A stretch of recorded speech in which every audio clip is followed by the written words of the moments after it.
Здравейте, приятели! Добре дошли в моя канал Чеклисти по патология. Аз съм сестра Петрова и днес ще се поговорим по темата коронавирус или така наречения COVID-19. Информацията съм взела от уеб страница на Световната здравна организация. Тя е тази институция, която при подобни грипни вълни изготвя хигиенни планове и дава препоръки на правителствата. Какво трябва да знаем за произхода на вируса? Това е нов мутирал щам от 31 декември 2019 година. В град Китай на тази дата беше регистриран първия случай на коронавирус. Той е зоовирус, което означава, че се предава от животните на човека. Преносителите са камили и цибет котки. Цибет котките са африкански котки, както тия показани на картинката. Кои са предтечите на COVID-19?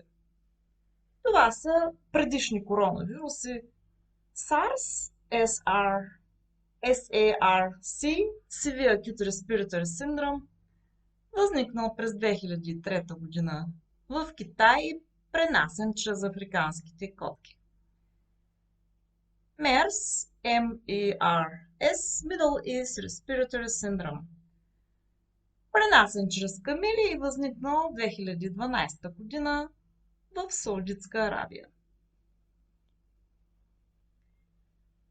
Какви са начините на разпространение?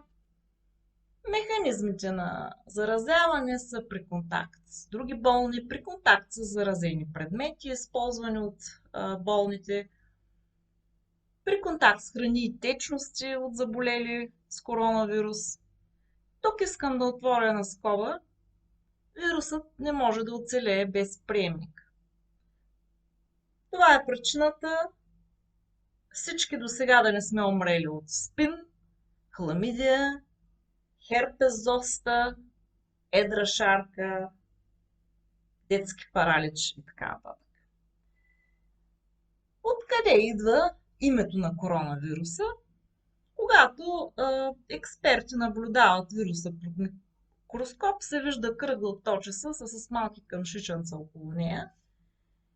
И тези точки приличат на коронки. Оттам и името коронавирус. Какво трябва да знаем за инкубационния период? Той е между 2 и 14 дена, средно около седмица до проявата на болестта. Какви са симптомите? Симптомите са като при останалите грипове, така наречената инфлуенца, температура до 39 или 40 градуса, това е много висока температура, обща отпадналост, главоболие, силни болки в ставите, остра кашлица, остра хрема и виене на свят. Смъртността, според направените до сега проучвания, като при инфлуенцата, между 1 и 3%, при инфлуенцата точния процент е 1%. Кои са рисковите групи? Това са болни новородени деца,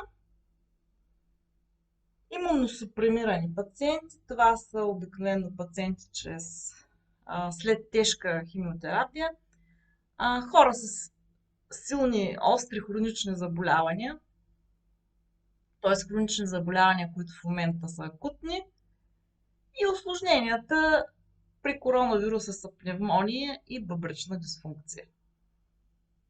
Как се поставя диагнозата? Има няколко вида материал, секрет от носа, урина, кръв и бързият тест е така наречения PCR тест, Polymerase Chain Reaction. Тестът е готов обикновено след около час и се знае веднага дали болният има коронавирус или не. Каква е терапията? Лечението е симптоматично, поднасят се болкоуспокояващи, познатите на всички нас аналгин, аспирин, парацетамол, диклофенак и така нататък. Антипиретици, това са парацетамол и аналгин.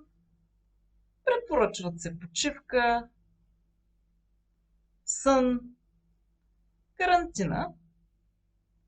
Естествените бариери срещу вируса са имунната система и оптимална лична хигиена. Какви са превантивните мерки, за да се предпазим от вируса? Ако забележим у себе си симптоми и се изолираме от другите, оставаме у дома. Избягваме преки контакти с близките си.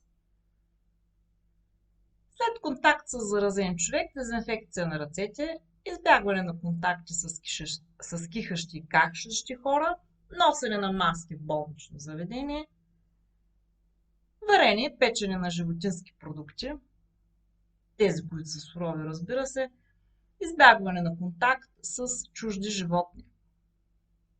При симптоми веднага се прилага изолация и се потърсва лекарска помощ. Какви са задачите на правителствата? Първата и най-важна задача е информиране на населението чрез различни инструменти, като средства за масова информация, уеб страници и така нататък.